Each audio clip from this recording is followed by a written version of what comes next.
Ради бога, забирайте в эти дома, раз вам-то нужны эти места. Но почему нужно лишать? Почему нужно ипотеки давать старикам? Пожалуй, впервые коридор Верховного суда собрал столько людей. Всех их объединяет жилищный вопрос, который не решается уже 6 лет.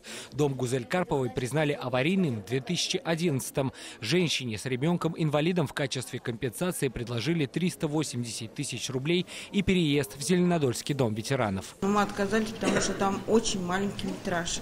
Там 10 квадратных метров, не имея ног, мы должны в этом были проживать. Но в основном таким, как Гузель Карпова, приходится не проживать, а выживать. Выкупную цену за аварийное жилье в 11 тысяч рублей за квадратный метр зеленодольцы считают издевательской.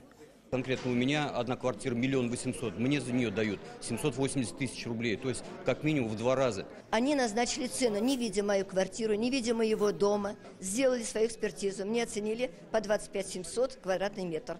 Не признают. И таких историй в Зеленодольске тысячи. Для сравнения, в 2011 году в миллионной Казани аварийными признали 46 домов, в Зеленодольске 315.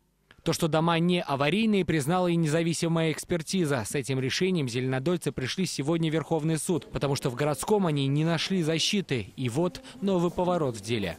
Впервые, наверное, за последний год вынесено справедливое решение об отмене решения, вынесенное Зеленодольским городским судом. Сегодняшнее решение Верховного суда для жителей домов из Зеленодольска, которые были признаны аварийными, настоящая победа. Из зала суда они выходили в приподнятом настроении. Пока дата будущего заседания не назначена, но, пожалуй, это один из немногих случаев, когда люди с таким нетерпением будут ждать повестки в суд. Сергей Хайдаров, Игорь Романов, ТНВ, Казань.